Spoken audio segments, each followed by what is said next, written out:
Welcome. These will be my thoughts on The Flash, Season 1, Episode 12, Crazy for You. The episode is rated TV PG, so this video be. There will be spoilers for the episode and the Arrowverse leading up to it. Now, for anything Arrowverse or anything else that came out after this episode, first premiered, and another episode I love, I guess this is a good time to say, so I think I will do one more episode of Arrow, because there's one more left on that disc. But this is the last episode of The Flash that I will do before, and after the next one of Arrow. Taking a break from the Arrowverse, doing first a season of The Walking Dead, then a season of a Marvel show, then it's back to Arrowverse. This is about, I'm trying to do about 23-ish episodes, so the equivalent of a season each time I do Arrowverse, but yeah. The still deleted scene, yes. So at first I wasn't sure how much there was going to be, because the first one is basically just us seeing that, yeah, the convicts are not talking to them, which is reiterated later anyway, but to be fair, it's also where we first meet Julius, who I will acknowledge does feel a little bit like he just kind of pops out of nowhere, in the actual episode, but, probably cut for time. But other than that, there is also a scene after the arrest of Marcus, before Flash stops Shauna, where it is reiterated that Shauna acknowledges they could just leave. Like, they don't have to do this. And Clay insists, that they should. And as such, yeah, she even has the line, "I wish I didn't love you so much," and he responds, "But you do." And yeah, it is really important to warn young people, love can make you do really awful self-destructive things, and the sooner you realize that, the sooner you can start working on, like, I'm not saying it's easy, but sometimes you do have to, yeah. Since it is Women's History Month, I'm trying to make my YouTube video recommendations all female YouTubers. Today will be Kat Abugazale's video, Another Forever War Just Got the Green Light. And yeah, I continue to have a lot. I'm not saying she's perfect or something, but I am very optimistic about her. It's great to see so much support for a young, I'm not going to go into all the different reasons, but her very specific background, ethnicity, and this whole, yeah, to see someone like that pull like that, and yeah, it's it gives me hope for the future. And that does also mean that I'm going to try to start by focusing on the women in this episode before I move on to others. So I think I'll talk some more about Shauna, because that really is, I thought they did a fantastic job on her character. Yeah, like by the end of the episode, she is locked up. And it is because she kept following Clay, because she did not, yeah. So, and then it ends up with him abandoning her anyway, which, again, such an important thing to warn young people about, maybe especially young women, or at least, in general, people who are attracted to men, because I'm sorry, there's a lot of guys out there who are really, really terrible and will just take advantage if you love. I'm not speaking from personal experience, but there are so many stories out there that bear that out. I really appreciated her personality, because that's one of the things where, sometimes superpowers kind of blot out personality. They just kind of become, oh yeah, this is the person who does that thing. And it's also perhaps one of the things, I think, so I don't know this character from the comic, but certainly when you have a teleporter, you know, there's several ways you can go with it because you can make it intimidating, you know. Has it been long enough? I think it's been a little while since I last, you know, spoke of Charmed. Several teleporters in there, very scary. You know, this thing of like suddenly disappearing and reappearing, and they will also have like a sharp noise in the sound design, and some of the characters who teleport are very evil on that show, you know, and so it's this thing of like it's you know what, this deserves a classier reference. Nosferatu, the original Nosferatu. You know, I am afraid I have not watched the movie. I would love to, but I have seen that scene. Evidently, he can basically teleport, you know, and that's the kind of thing where, yeah, when someone is scary, even at a distance, and then they can also move, you know, yeah, seemingly teleport, you know, that's incredibly scary. So that's one option, but you can also have sort of trickster. That's what some versions, at least, of Nightcrawler go for. And I thought it worked really well. That here we do also have this kind of there's a little bit of a pixie energy to it. The smile and the, you know, I love the line, "Few men can keep up with me."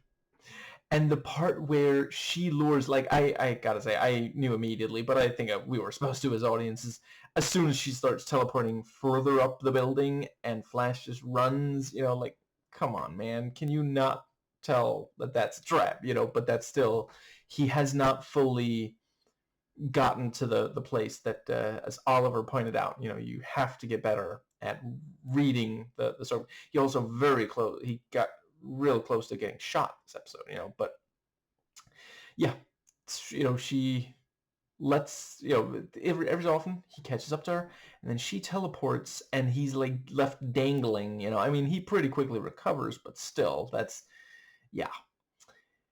And I think that is, other than that, I really appreciated the, so once again, we're meant to notice immediately before she teleports that first time, she's using binoculars. And then she uses it again when getting Clay out of the building. Once she's gotten into his cell, she needs to see where she's going. Otherwise, she could end up in the wall. And no, I don't know either how he would know that. But yeah, that's once again limitation on the yeah. And yeah, so as soon as they said, you know, oh, she needs to see where she's going in order to teleport, yeah, I 100% that it did not feel at all like it just was introduced out of the blue. It felt like it was, you know, yeah, because we already knew that there, basically, we knew that for sure she has to be able to see where she's going if she's teleporting far. And I think, yeah, over the course of the episode, I think she can always see where she's going when she teleports, you know, so just, and the binoculars underline that rather than having her teleport short distances at a time, which I suppose also would not really work, because how much light would there be in the prison, like everywhere, in order for her to be, so yeah, very nicely done on that. Not that much to say about Iris in this one. I do appreciate that she's still determined to prove that she's not just the one with the Flash connection, you know. And yeah, she took a picture of him, and it's very clever because, like, we do see her holding up her phone, but it's like it's a phone, you know. It's not a gun or something. Like, yeah, and yeah, she is clever, and she is determined to find out more about the Flash.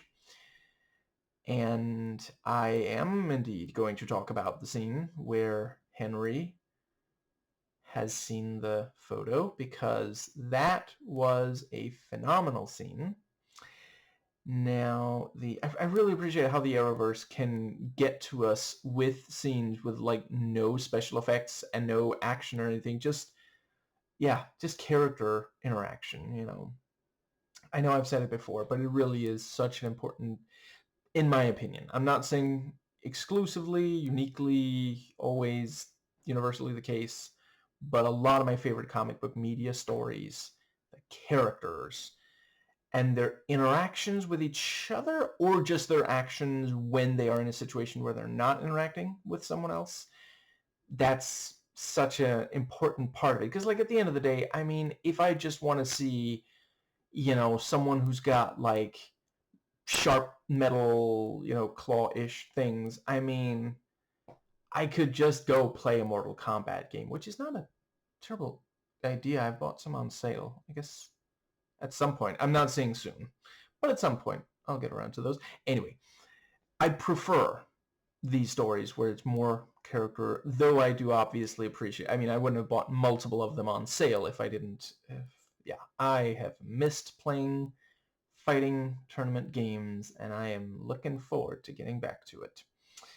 Anyway, I think that does cover, let's see, there's at least one more thing that I really want to make sure to say about. Yes, I could not help but wonder if she was perhaps a teensy tiny bit jealous, like, because it's not, and I did appreciate, it's the yeah,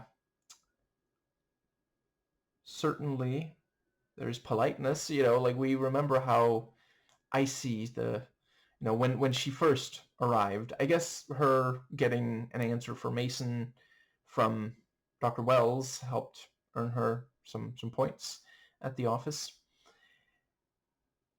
And I also really love the confidence of just oh hey, did you know that phones can now just transfer information? Oh, there, I have my number. What you do with it is up to you. Yeah, really, really cool. And I also, the thing about how, it'd be like, how do you know my, Barry, are you sure you're not drunk? How do you know my name? Barry, people within a 5-mile radius know your name because of the chant. But yeah, and she's like, so was that your girlfriend up there? And, just, no, this, so, and that's also something I am just going to put out there. From what I understand, more women will make sure than men that they're not flirting with someone who's already involved with someone else. And also, just every so often you see that thing pop up about like, oh, women suddenly interested in you when you already have another partner. Maybe they're just being nice to you because now they feel like, oh, okay, there's at least one woman who feels safe around him. I guess he is safe to be around. Like, is she flirting, or is she just like smiling and paying attention to what you're saying? Like, I know that for a lot of guys, if they're doing that for a girl, it's because they want to sleep with her, but that's not like, a lot of women will just be nice if they just feel safe around the person. So I believe that covers her. And that, Kate, once again, appreciate, having a minoritized character make mistakes. She did definitely drink more than she should have. And if I understand correctly, basically, once she, her asking for help, they're doing that thing where we're supposed to think it's okay because, I mean, technically she asked, and he says he didn't look. I don't know. I'm uncomfortable about scenes like that, but they handled it a lot better than a lot of other media would. And I think part of the idea there was to confirm, no, he would not look under those circumstances. He also didn't when Felicity was in a similar situation, and that is also, I mean, he has the line, I wouldn't be much of a hero if I looked at you without your consent. Got that, audience? You know, which, yeah, sometimes you do gotta say it that directly. Remember when She-Hulk criticized misogyny and a bunch of misogynists on YouTube were screaming about like how quite incoherently, might I add, like just they were literally not making any sense. One of them would show a clip and then pretend like the clip was not showing what it was showing. Now, I'm not going to go into it because it is not PG, but like just, yeah. And I'm willing to acknowledge that there's some chance that at least some of those misogynists know that they're just, you know, it's that thing about misinformation compared to disinformation kind of thing, you know. They might know that that it's not true. I do really appreciate also acknowledging, you know, hey, you know, she got drunk one night, very drunk, you know, and she recovered. You know, there's a headache, but it's also like, you know, as long as you can control it, it's not the end of the world to get drunk. And that's important. I have seen entirely too much American media that's just like, oh, you know, if you touch alcohol or weed or something, that's it. Like you might as well just give up. There's no recovering from that. I have seen, I guess I won't mention the exact show, but there was a show, and I'll keep this brief, that basically said that smoking weed is the same as doing, if I mention it, I guess that's no longer PG. Let's just say something substantially harder, and I barely knew about harder drugs, and I don't know from experience. I just, you know, research, but the from reading and hearing people talk about it. Anyway, even back then, I was like, there's no way that's the case. Not with how people talk about weed. People who actually smoke weed talk about it completely differently from how people who do hard drugs talk about those. Like, there's simply no way. And that was also a show aimed at a fairly young audience. I forget if it was PG. It might have been PG-13, but yeah, it was completely ridiculous. Very conservative, very war on drugs, which, you know, some of the people who helped start that have since admitted, yeah, we did it so that Nixon could target black people and hippies. Like, what do you mean? Like, of course it's not actually, you know. And then it became quite the moneymaker for certain people. You know, it's easier to deal with that sort of thing if you have somewhat of a monopoly. Anyway, I think that pretty well covers, yeah, the did also appreciate, I can't help but feel like there might have been sparks flying between Kate and Barry, but of course now Barry is gonna go after, you know, the other girl. Does that make it a love square? If Iris is part of it, I mean. Anyway, I think that is the overarching, yeah, so on to scene by scene. So yeah, can we just appreciate how awesome it is? I'm glad that they went there this soon. Like, we're halfway through the first season. There's a bunch of seasons of the show. Teleporter, like, hands down one of my favorite superpowers in any fiction, period. And having someone who teleports go up against someone who has super speed, such a cool, like, that's the kind of thing, you know. I think I might have talked about it in my video on that game, but in X-Men, so not 100% the same thing, but in X-Men the official game, a game set between the second and third X-Men movies, you play as Nightcrawler in multiple levels, but in one specific one, you fight Multiple Man. And that's, again, like, you gotta, it's so cool when you can pair them off against these sorts of, yeah. I wish I could say that the level completely lives up to the potential there, but, there's a lot I love about that game. I did an entire video on it. I'm not going to spend forever talking about it now.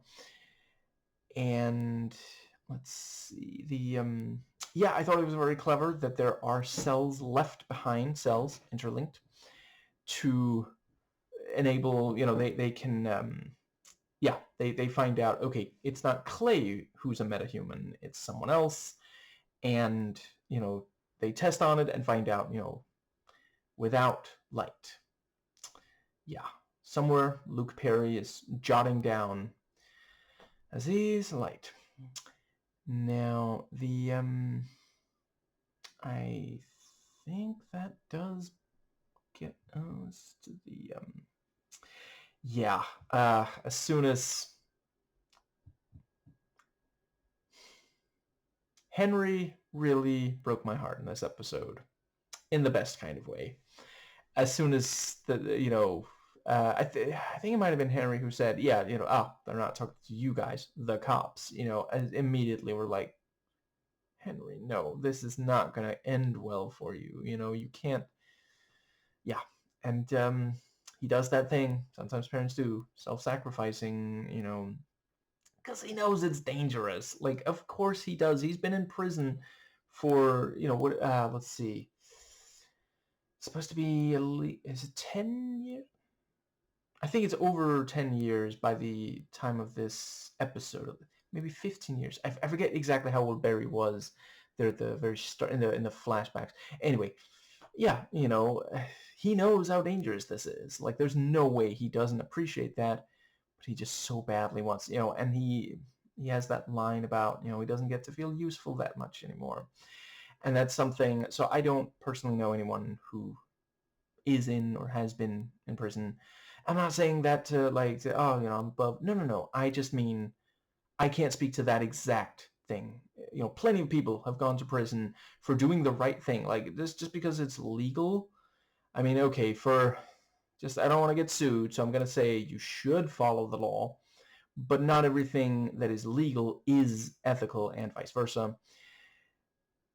But I certainly can speak to it when it comes to people who have disabilities or maybe getting on in years, and it's really great when you can try to help them still be able to contribute with something. And I'm obviously not saying like, oh, work them to death or something, but just if you get the idea, that okay, this person would love to be able to do just a little bit more, if you can find something that you can ask them to help with, like the light in their eyes is just, it's so great to see.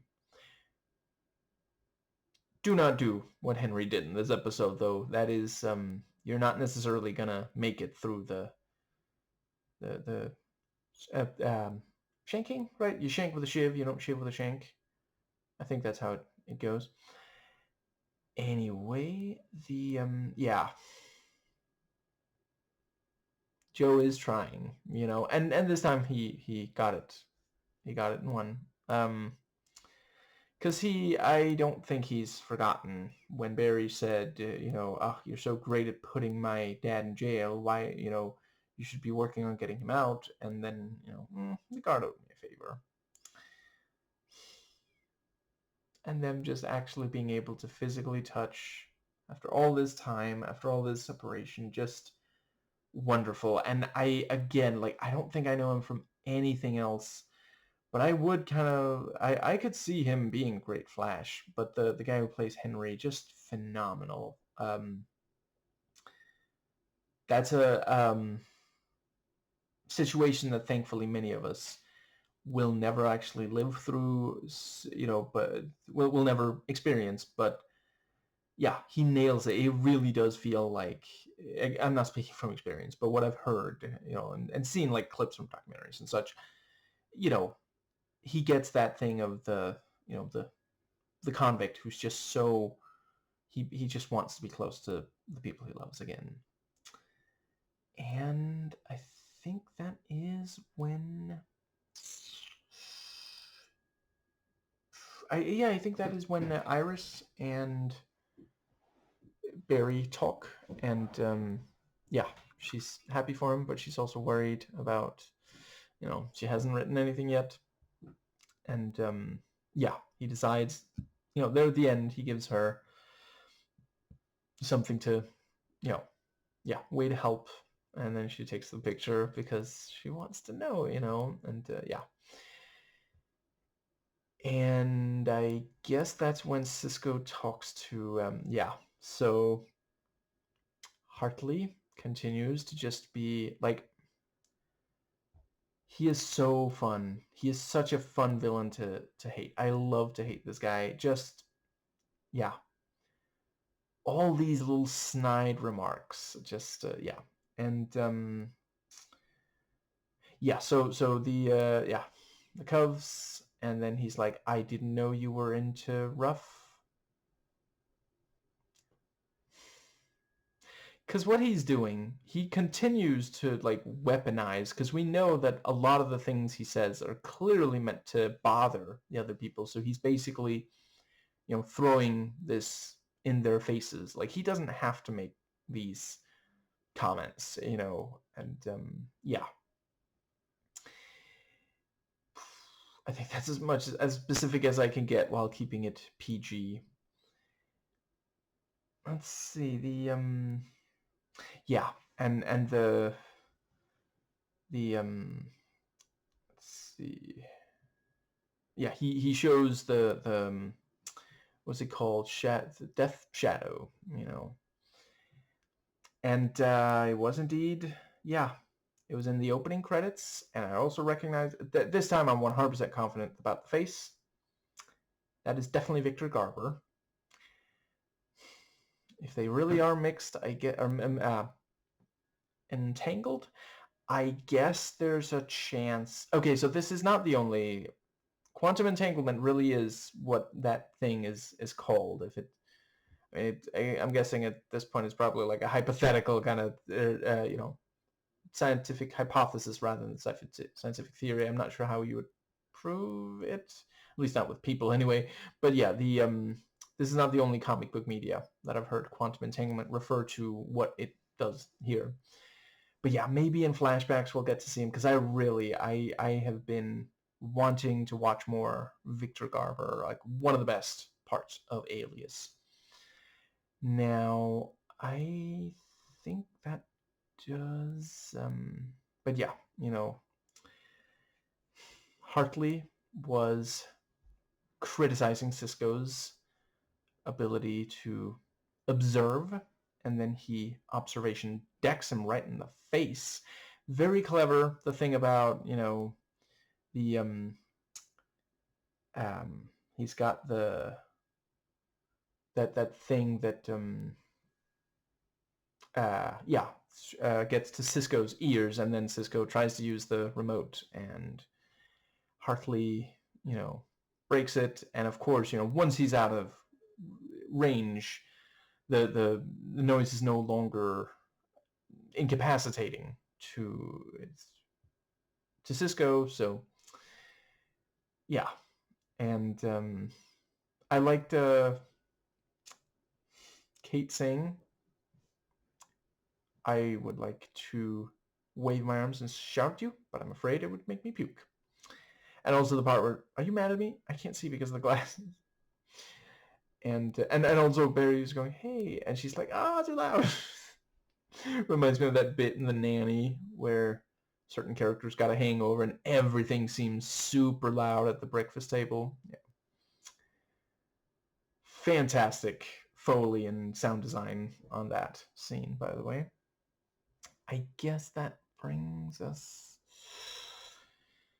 to there's at least one more thing that I really want to make sure to say about. I did really appreciate him talking to Kate about, have you really moved on? You say you are, and she lists the things to Barry, and he's like, so you're doing everything except have a life. Rude. I came out to explain why I really do have a life, and I'm honestly feeling so attacked right now. And yeah, the very, very clever this right, and yeah, Barry thinks he's gonna save Iris, and then Eddie is there, so yeah. And let's see, I think that does bring us to the the deleted scene actually, or one of the deleted scenes also has this weaponized kind of thing of, because apparently Eddie got multiple proposals from the, all male convicts. And I really appreciate that they're not, like, yeah, for those who've only watched the episode, not the deleted scene, in that deleted scene, like, they don't, Eddie's telling that to Joe, and they just kind of chuckle about it. Like, neither of them are like, oh, ew, that would be disgusting. It's just like, well, I guess we're not going to get answers. It's not, yeah. So appreciate that. Yes. So the yeah. So Barry calls Kate, and oh, it was, what was it, like, dive bars, and right. It was also really cool that he actually is so fast. I mean, we've seen him, yeah, his speed compared to a bullet. We've seen that before, but he can actually, like, catch it as a, like, holy crap. That's another thing I kind of like. I have more than kind of. I love when you have a comic book character who can literally, like, catch a bullet, like, not like that. And I also really appreciated. So before we realized that Clay beclays Shauna, we do see, because she says, do you like, and he says, I love, because a lot of guys are really intimidated by, women who are confident, who are really, really impressive. Yeah.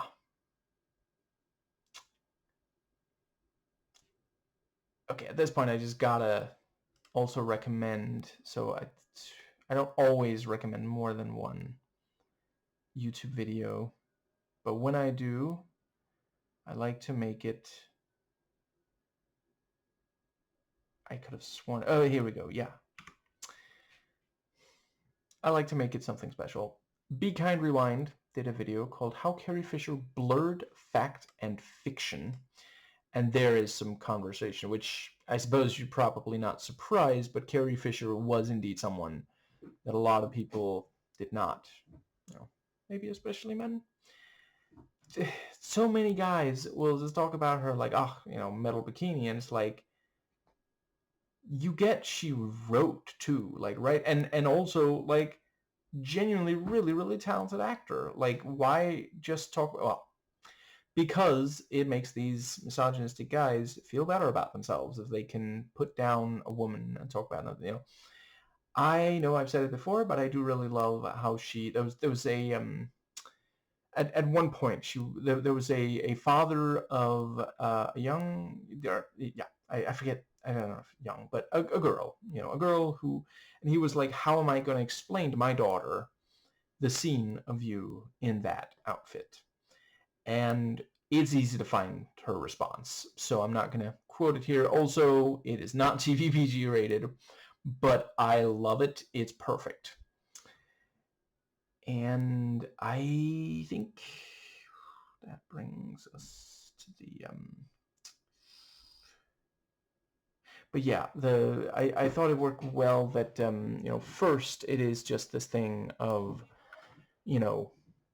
Clay insists, well, Marcus will find us anywhere, we'll have to make up the debt, and it's like, of course the guy's gonna ask, like, have you met, career criminals? Like, if they can go bigger, like, that's a lot of the time when a professional thief, like, the way that their career ends is because they just couldn't stop. Like, they wanted more, they wanted bigger all the time, and eventually they ended up caught, or killed trying to escape from an attempt, something along those lines, So of course Marcus is going to insist that they do more.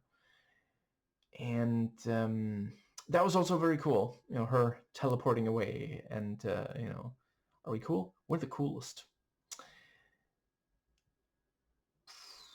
I think that does cover... Yeah, so yeah, they go to these bars and they end up not really getting anything other than drunk, but the yeah, this thing of the he points out, you are drinking very fast, and she opens a tab. It's not just one, and I appreciate how he keeps being ignored by the bartender, and then Linda walks up and is and just immediately gets the attention, which I don't go to bars. I'm not saying I'm above it. I don't. But I have heard that that's a thing that some people will not get attention in that kind of situation.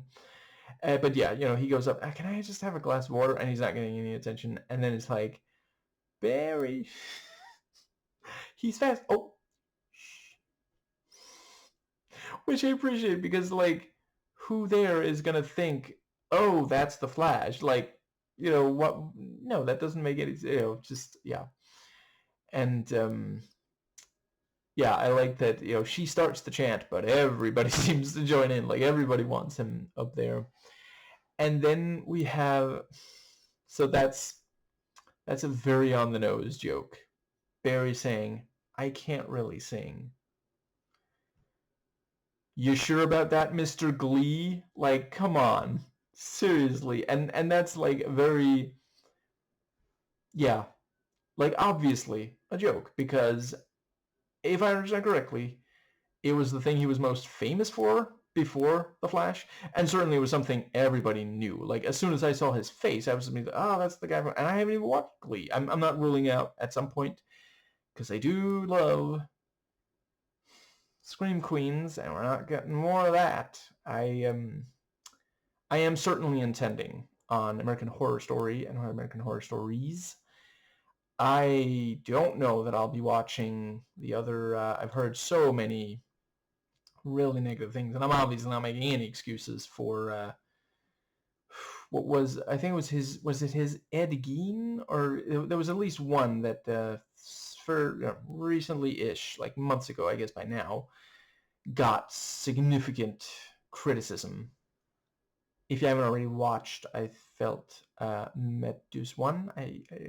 I'm not sure if that's how you pronounce it, but she did amazing analysis, and yeah, I think that is right. I also really appreciate, good choice of, yeah, that is a really good song for a duet. Yeah, that song from Grease, very nicely done. And poor Danielle Panabaker having to sing really poorly. I actually don't know if she can sing well in real life, but singing that poorly, I feel like they probably had her, even if she's not the best singer in the real world, I feel like she probably was directed to make it even more like bad. But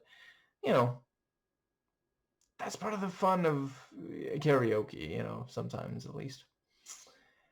I think that brings us to the...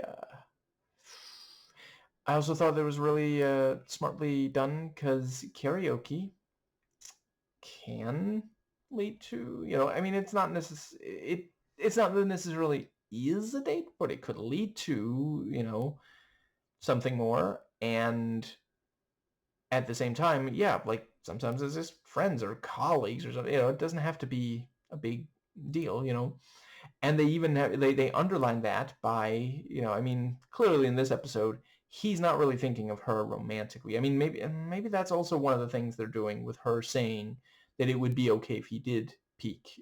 From what I understand, some people, when they're drunk, they're talking to someone they have a crush on, they'll talk like that. So, but clearly he's not, right now at least, he's not thinking of her romantically. I'm not sure he has at any point up to this episode either. but yeah, Linda does ask, girlfriend, or, because could be, but isn't. And I did appreciate her saying, because he's like, I'm thinking about calling. No, you won't. Which I guess might also be wishful thinking on her part. Maybe she's thinking, because I don't know if that was if she necessarily hoped that he would find someone, or if she was just thinking, maybe this could be you and me hugging and squeezing and kissing, and those are the words that I remember. I gotta listen to that song again. I used to really love listening to it. Anyway, the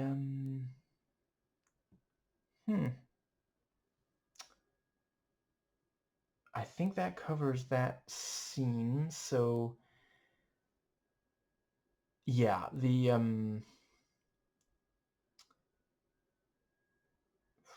very clever, the thing about, try in order to stop Shauna, who, like, so apparently, I did like, Kate going like, what, I can come up with one. She came up with peekaboo, which, you know I don't know if that's what she's called in the comic. I don't know if they're going to refer to that as that from now on. I do think it's nice to let someone other than Cisco also come up with one, and he was otherwise occupied at the time, I think. But the right, and I did also kind of like, yeah, I mean, technically Hartley has a point. He didn't say he wasn't gonna try to escape. He said he was gonna tell them how to help and show, and that he knows where Ronnie is. So yeah, that is yeah. I also really appreciated when Cisco is like, it's my fault, and that's a very real thing, and that's something that we have to help each other through. It's essentially like, not literally because Ronnie's still alive, but a sort of a cousin to survivor's guilt. And Kate is like, Cisco, if Ronnie were here right now, do you know what he'd say? I mean, besides, ow, my head is on fire, he would say, you saved people, and that, so yeah. And I agree. Based on, we haven't spent that much time with Ronnie yet. Evidently, a bunch of the time recently has not been quite him. But yeah, I definitely agree that he seemed like a very selfless person.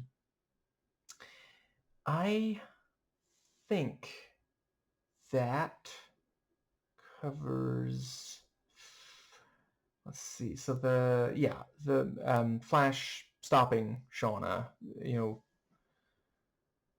smashing up all the lights, and dual wielding what's wrench and smashing the headlights. Yeah, very, very cool. Such a, yeah. And I think what might, is it terrible that as soon as one of them said, how are we gonna, stop her from seeing, my first thought was flashbang?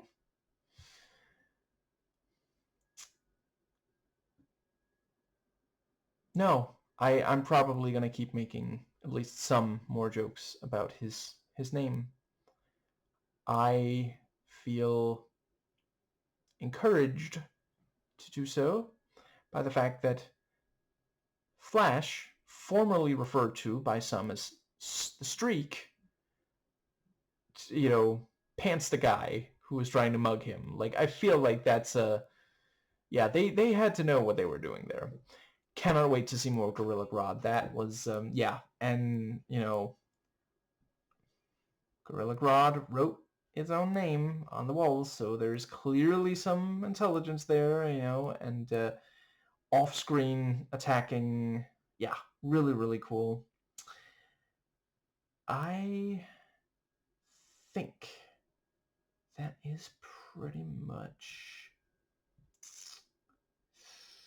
I'm really appreciating Hartley being is sort of ongoing. I mean, this is 2 episodes in a row, isn't it? I think, and now he's on the loose, and yeah, I'm really looking forward to that. There's no way this is the last that we've seen of him. So at least one more thing that I want to make sure to say. The scene, possibly my favorite scene of the episode, maybe of the show so far, at least of the ones that aren't about superpowers. Henry, this thing of like, Dad, dude, don't you think you'd be the first to know? And he's like, hypothetically, if the Flash were my son. And then he just goes on to just like, he's so supportive. He's so wonderful. Just, yeah. And I really appreciate this thing of pointing out, hey, I'm not saying that it never goes the other way. But you know what? Some people, they're in prison for years. They still maintain their humanity, their heart, their love for people on the outside. Not everyone is hardened. And I'm obviously going to say, listen, I think prison should be one of the last resorts. Like, I can appreciate putting like rapists and murderers there, like, I don't know, hypothetically, if someone's substantially incriminated by the Epstein files, maybe they should go to a prison, and maybe it is very telling that that hasn't really happened yet, all things considered. I saw several excellent points made recently. There were some pointing out if there had been black people in the Epstein files, they would have gone to prison by now. And there are no Somalis in the Epstein files. I think I may have mentioned the following already, but it bears repeating. The Trumpstein files only have one trans woman, and she was a survivor, not a perpetrator. And yet, MAGA continues to act as if it's trans people that are dangerous.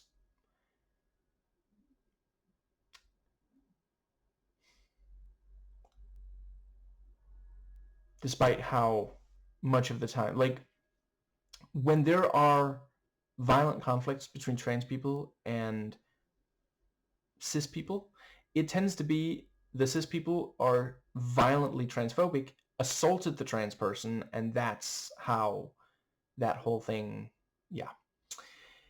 Anyway, I think it's continuing to be exciting to, disturbing more so, but yeah, finding out Trump's floundering on Iran. Yeah, he clearly had no idea, and now, as usual, like he listen, for his entire adult life, he's just waiting for Daddy to come and bail him out. Like, it's so clear this guy should not have this much power. He should be removed from office as soon as at all possible. He doesn't even seem to like know what he's saying way too much of the time. Like, he'll just say words and not really appear to fully comprehend. They wrote something for him. Like, this is the level of like late era Reagan.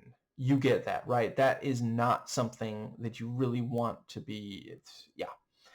And I can't help but notice it keeps being Republicans who stay in office long after they have been clearly demonstrated to not be up to the task. Remember when Bill Clinton, who I do not like, to be clear, but he's not as bad as the Republicans, remember what they wanted to impeach and remove him for, and now Trump has done so much worse? Nixon was also someone where there, just the threat of it, which I do appreciate. He was, Republican, so there was at least some, but it's gotten, like, the bar is just so low now, and the fact that Trump is still managing to trip all over it, going back and forth, doing that awkward dance. Okay, to be fair, I have no right to criticize anybody else's dancing. I think, and I appreciate it is also shallow. I try to make more substantive criticisms of important problems. Anyway, the yeah, it was so unbelievably sweet of a scene. Is yeah, I I'm so glad that Henry is on this show, and I appreciate like it would feel weird. Like I know enough about the comics to know, yeah, like that is part of the story, but the fact that every so often they'll check in with him and we'll get some really great stuff. It's just yeah. And I think that is it for the yeah. It's gonna be weird to have to wait for a while to watch more Flash, but this is how I decided to do this, so here we are. Um, yeah, very clever that she cannot teleport out because of right. And we also get he talks to her, and there's the thing about like he abandoned me, But yeah, because if she cannot visually tell where she's going, and good acting by her. Like I can imagine in real life, it probably is just a regular glass. Like if they're not showing it, they don't need to. But it did look convincingly like she can't see anything through it. So from the when we saw it from the outside, yeah,